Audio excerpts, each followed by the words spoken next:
आज আমরা cashbook start করব। তো ক্যাশবুক শুরু করার আগে তো আমাদের একটু জেনে নিতে হবে যে ক্যাশবুক কাকে বলে এবং ক্যাশবুক তৈরি করার সময় কোন কোন স্টেপ ফলো করতে হয় সেগুলো আমাদেরকে জানতে হবে। তো প্রথমে আমরা ক্যাশবুক কাকে বলে সে সম্পর্কে একটু জানি। বলছে যে হিসাবের বইয়ে যাবতীয় নগদ লেনদেনগুলি প্রাথমিকভাবে তারিখের অনুসারে প্রামাণ্য দলিলের ভিত্তিতে বিবরণ সহ লিপিবদ্ধ করা হয় তাকে ক্যাশবুক বলে। তাহলে কি বলছে, যে হিসাবের বইয়ে যাবতীয় নগদ লেনদেন, তাহলে যে হিসাব বইয়ে যাবতীয় নগদ লেনদেনগুলি প্রাথমিকভাবে তারিখের ক্রম অনুসারে অর্থাৎ তারিখ ওয়াইজ সেগুলোকে আমাদেরকে লিখতে হয় এবং প্রামাণ্য দলিলের ভিত্তিতে সেটা লিপিবদ্ধ করতে হয়, তাকে আমরা ক্যাশবুক বলবো। তো ক্যাশবুক এটা আমরা বুঝলাম যে ক্যাশবুক কাকে বলে। ক্যাশবুক মেন ব্যাপারটা হলো কি, নগদ অর্থের লেনদেন তারিখের ক্রম অনুসারে আমরা কি করব, সাজিয়ে সেটাকে তৈরি করব। তো ক্যাশবুক তৈরি করার সময় যে বিষয়গুলো মনে রাখতে হবে সেগুলো কি কি। প্রথমে বলছে নগদ অর্থের লেনদেন ও ব্যাংক চেকের লেনদেন মিশিয়ে ফেললে চলবে না। প্রথম জিনিসটাই হচ্ছে কি বলছে, নগদ অর্থের লেনদেন আর ব্যাংক চেকের লেনদেন মিশিয়ে ফেললে চলবে না, এই দুটোকে সেপারেটলি ট্রিট করতে হবে। নাম্বার 2তে বলছে কোনো ব্যক্তি বা প্রতিষ্ঠানের কাছ থেকে ব্যাংক চেক পাওয়ার পর তা ওই দিন ব্যাংকে জমা না দিয়ে ক্যাশ বক্সে যদি রাখা হয় এবং তার জন্য কেবল নগদ অর্থ পাওয়া গিয়েছে বলে নগদান বইয়ে জমার দিকে লিপিবদ্ধ করতে হয়। তাহলে কি বলছে, কোনো ব্যক্তি বা প্রতিষ্ঠানের কাছ থেকে যদি ব্যাংক চেক পাওয়ার পর তা ব্যাংকে না জমা দিয়ে, ব্যাংকে জমা দেওয়া হলো না, সেটাকে ক্যাশ বক্সে যদি রেখে দেওয়া হয়, সেই চেক যে পাওয়ার চেকটাকে যদি ক্যাশ বক্সে রেখে দেওয়া হয় তাহলে তার জন্য কি করতে হবে, নগদ অর্থ পাওয়া গিয়েছে বলে নগদান বইতে জমার দিকে লিপিবদ্ধ করতে হবে। তাহলে কি হচ্ছে, ক্যাশ বক্সে যদি ওই চেকটা যদি আমরা জমা না দিই ব্যাংকে যদি আমরা ক্যাশ বক্সেতেই রেখে দিই তাহলে এটা নগদ অর্থ পাওয়া, ওই চেকটাকে নগদ অর্থ পাওয়া গিয়েছে বলে মনে করতে হবে এবং তার জন্য ক্যাশ বইয়ের জমার দিকে লিপিবদ্ধ করতে হবে। 3 নম্বরে কি বলেছে, ক্যাশ বক্সে রাখার আগের দিনে কোনো চেক ব্যাংকে জমা দিলে অথবা অন্য কোনো ব্যক্তি বা প্রতিষ্ঠানকে হস্তান্তর করলে নগদ অর্থের মতো নগদান বইয়ে খরচের দিকে লিপিবদ্ধ করতে হবে। তাহলে কি বলছে, ক্যাশ বক্সে রাখা আগের দিনের কোনো চেক ব্যাংকে জমা দিলে, অর্থাৎ কালকে ধরো কোনো চেক আমরা পেয়েছি, সেই চেকটা ধরো আজকে ব্যাংকে জমা দিচ্ছি অথবা অন্য কোনো ব্যক্তি বা প্রতিষ্ঠানকে সেটা ধরো দিচ্ছি। অন্য কোনো ব্যক্তি বা প্রতিষ্ঠান ধরো আমার কাছে কেউ টাকা পায়, সেই টাকার পরিবর্তে আমরা ওই চেকটাকে দিচ্ছি, তখন কি করতে হবে, তখন ক্যাশ বুকে নগদ অর্থ চলে গেলে যেমন এন্ট্রি করতে হয় ঠিক সেইভাবে আমাদেরকে এন্ট্রিটা পাস করতে হবে ওখানে। 4 নম্বরে কি বলেছে, 4 নম্বরে বলেছে বাহক চেক যেটা অর্থাৎ বেয়ারার চেক যেটা পাওয়ার পর ক্যাশ বক্সে রাখলে নগদ অর্থ পাওয়া গিয়েছে বলে নগদান বইয়ে জমার দিকে লিপিবদ্ধ করতে হবে। অর্থাৎ বেয়ারার চেক যদি আমরা পাই, সেটা যদি আমরা পেয়ে ক্যাশ বক্সে রাখি তাহলে নগদ অর্থ পাওয়া গিয়েছে বলে ক্যাশ বুকের জমার সাইড যেটা আছে, জমার দিকে যে সাইডে জমা পড়ছে সেই এন্ট্রিগুলো করা হচ্ছে, সেই দিকে এটাকে আমরা লিপিবদ্ধ করব। এই হচ্ছে ক্যাশবুক করতে গেলে মোটামুটি এই নিয়মগুলো ফলো করতে হবে।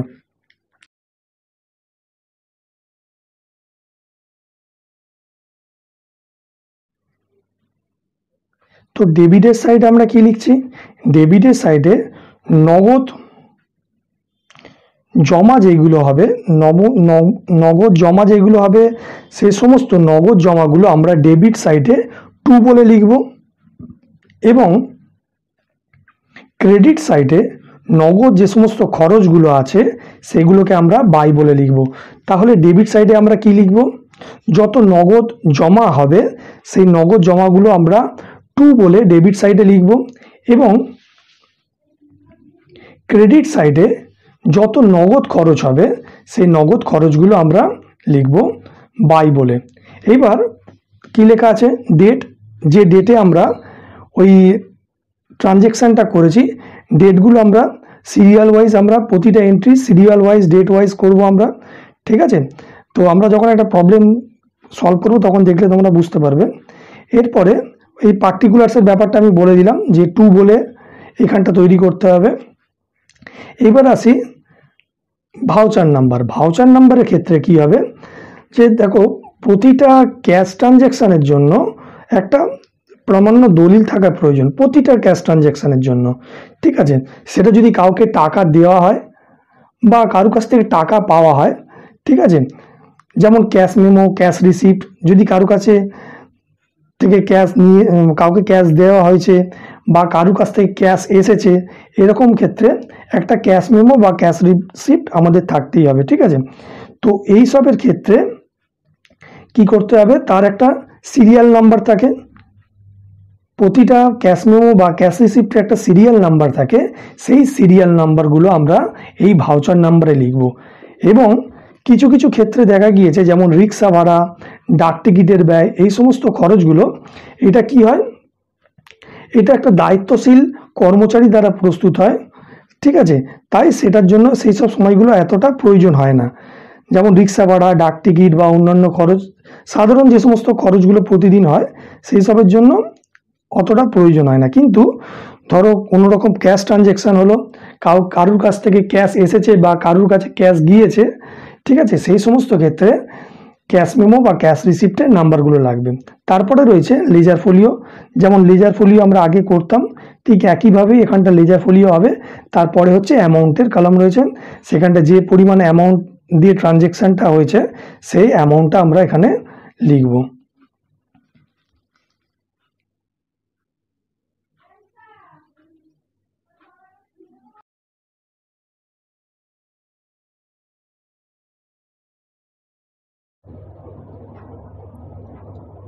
তো এই ক্যাশবুকটা আমরা সিঙ্গেল কলাম ক্যাশবুক নিয়ে নিয়েছি।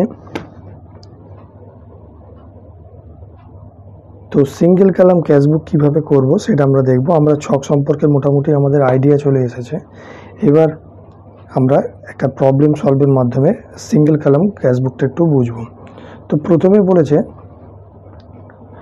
2005 জানুয়ারি 1 cash in hand 2250 rupees, 2250 rupees, অর্থাৎ ক্যাশবুক শুরু হচ্ছে কত টাকা নিয়ে? 2250 টাকা নিয়ে। তো ক্যাশবুক শুরু যখন হবে, ক্যাশবুক যে যখন থেকে শুরু করছে বা যে মাসে শুরু করছে সেটা দেখানোর জন্য এখানে কি লিখতে হবে? এখানে লিখতে হবে টু ক্যাশ, 2 এর দিকে চলে যাব, 2 এর দিকে গিয়ে ডেট দিলাম আমরা প্রথমে 1/1/2005, টু ক্যাশ অ্যাকাউন্ট বলে 2250 টাকা লিখলাম। এবার এর নিচে একটুখানি আমাদের বলে দিতে হবে যে কী কারণে এটা আমরা এন্ট্রিটা করলাম। এটা লিখতে হবে ওপেনিং ব্যালেন্স বলে নিচে একটু মেনশন করে দিতে হবে। 2 নম্বর এন্ট্রিতে বলেছে জানুয়ারি 2 অর্থাৎ জানুয়ারি মাসের 2 তারিখে বলছে cash sales rupees 450 rupees, cash sales rupees 450 rupees, অর্থাৎ নগদে মাল বিক্রয় হয়েছে 450 টাকার। তাহলে নগদে মাল বিক্রয় হওয়া মানে নগদ অর্থ এসেছে। তাহলে যদি নগদ অর্থ আসে সেক্ষেত্রে ক্যাশবুকের ডেবিট সাইডে 2 বলে আমরা লিখব। তাহলে টু সেলস অ্যাকাউন্ট বলে 450 টাকা লিখব। টু সেলস অ্যাকাউন্ট 450 টাকা। কী কারণে? নিচে ব্র্যাকেট দিয়ে আমরা লিখে দেবো ফর ক্যাশ সেলস হলো। এবার আমরা পরের এন্ট্রিটা করব। পরের এন্ট্রিটা বলেছে receive from S Das on account rupees 825 rupees, অর্থাৎ এস দাসের কাছ থেকে নগদ টাকা পাওয়া গিয়েছে। এস দাসের কাছ থেকে নগদ টাকা পাওয়া গিয়েছে। তো যদি ক্যাশ আসছে একই রকম আগের মতনই এন্ট্রি করতে হবে। আগের মতনই এন্ট্রি করে প্রথমে আমরা ডেট দেবো। ডেট দিয়ে টু এস দাস অ্যাকাউন্ট 825 টাকা,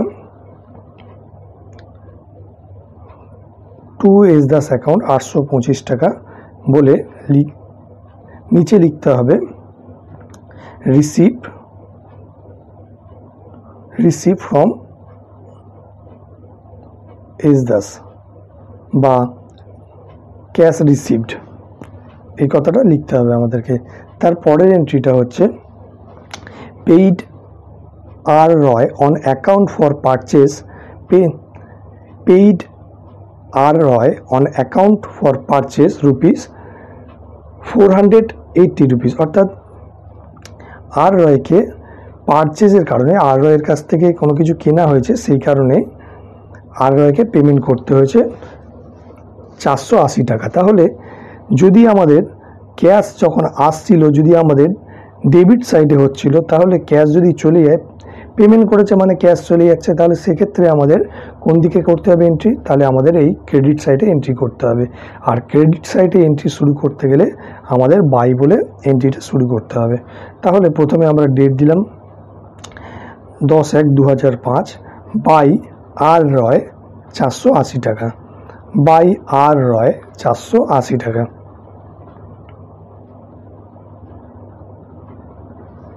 হলো। তাহলে নিচে আগের মতনই লিখে দিতে হবে কি কারণ এটা হচ্ছে।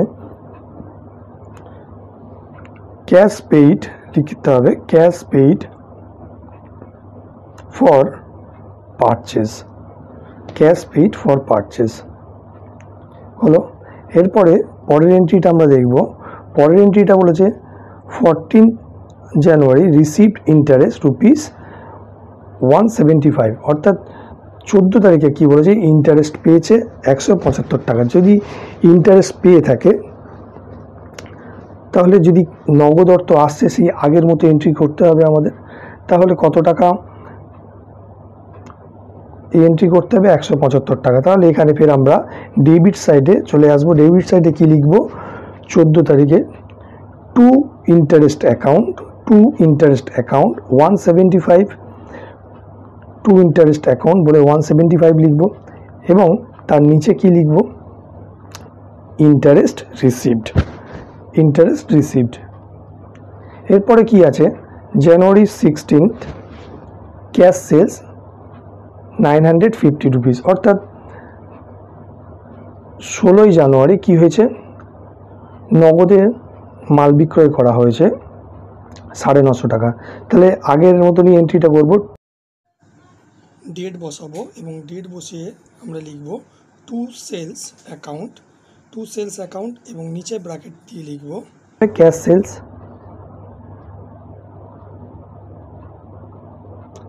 তারপরের এন্ট্রি আছে 19 জানুয়ারি পেইড ক্যারেজ রুপিস 45, তাহলে 19 তারিখে কি করেছে?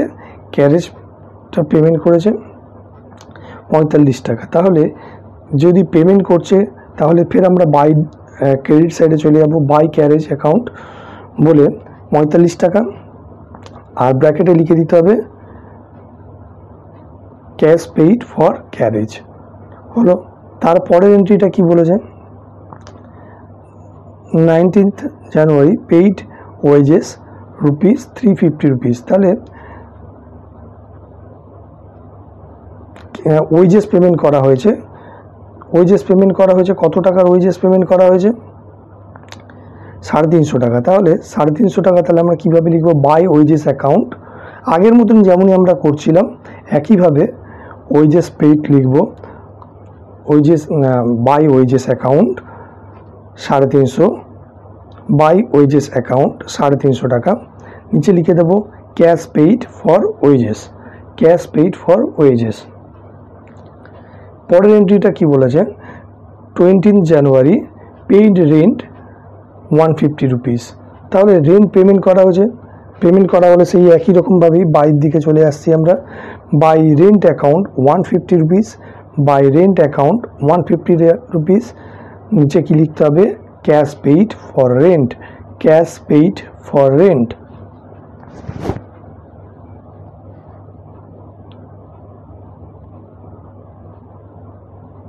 তারপরের এন্ট্রিটা বলেছে January 23 paid cash for purchase 900 rupees.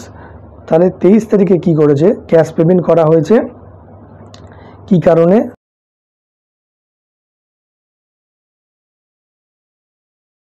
Paid. তাহলে কি হয়েছে, কি কারণে আমরা পেমেন্ট করেছি, বাই পারচেস। তাহলে হবে by purchase account, by purchase account বলে 900 টাকা লিখব,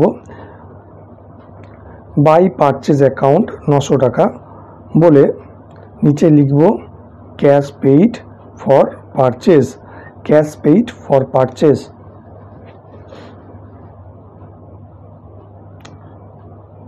তারপরে আছে 24 তারিখে কি করা হয়েছে, ক্রেডিট সেল করা হয়েছে টু জে রয়। এখানে আমাদের যত লেনদেনগুলো আসবে সব আমাদের ক্যাশ লেনদেনগুলো আসবে। যেহেতু এটা ক্রেডিট সেল বলেছে সেহেতু এই এন্ট্রিটা এখানে আসবে না। তারপরের এন্ট্রিতে আমরা চলে যাব। তারপরের এন্ট্রিতে কি বলেছে, 29 জানুয়ারি পেইড ফর ফার্নিচার রুপিস 1200। তাহলে কি বলেছে, 29 তারিখে ফার্নিচারের কারণে 1200 টাকা পেমেন্ট করা আছে। তাহলে এখানে কি লিখতে হবে, by furniture account, by furniture account বলে 1200 টাকা আমরা লিখব। তাহলে কি আর নিচে কি লিখব, বাই, নিচে কি লিখব, নিচে হচ্ছে cash paid for furniture, cash paid for furniture. তাহলে এই এন্ট্রিটা কি লিখছি আমরা, ডেট দিলাম, ডেট দিয়ে আমরা লিখব বাই ফার্নিচার অ্যাকাউন্ট 1200 টাকা। এবার নিচে লিখছি ক্যাশ পেইড ফর ফার্নিচার। এবার 30 তারিখে এন্ট্রিতে কি বলেছে, 30 তারিখের এন্ট্রিতে বলেছে receive from J Roy on account, বলছে জে রয়ের কাছ থেকে টাকা পাওয়া গিয়েছে কত টাকা, 500 টাকা। তাহলে যদি ক্যাশ আসে তাহলে কি লিখতে হবে, ডেবিট সাইডে চলে যেতে হবে, ডেবিট সাইডে গিয়ে কি লিখলাম, ডেট দিয়ে টু জে রয় 500 টাকা, টু জে রয় 500 টাকা লিখে ক্যাশ রিসিপ্ট বলে রেখে দিতে হবে। এইবার আমাদের দেখতে হবে কোন দিকটা কম আর কোন দিকটা বেশি করে ব্যালেন্স করতে হবে। তাহলে আমরা দেখতে পাচ্ছি দুদিকে টোটাল করে প্লাস মাইনাস করে আমরা দেখতে পাচ্ছি আমাদের 2 এর দিকটা বেশি আছে, বাইয়ের দিকটা কম আছে। যেহেতু বাইয়ের দিকটা কম আছে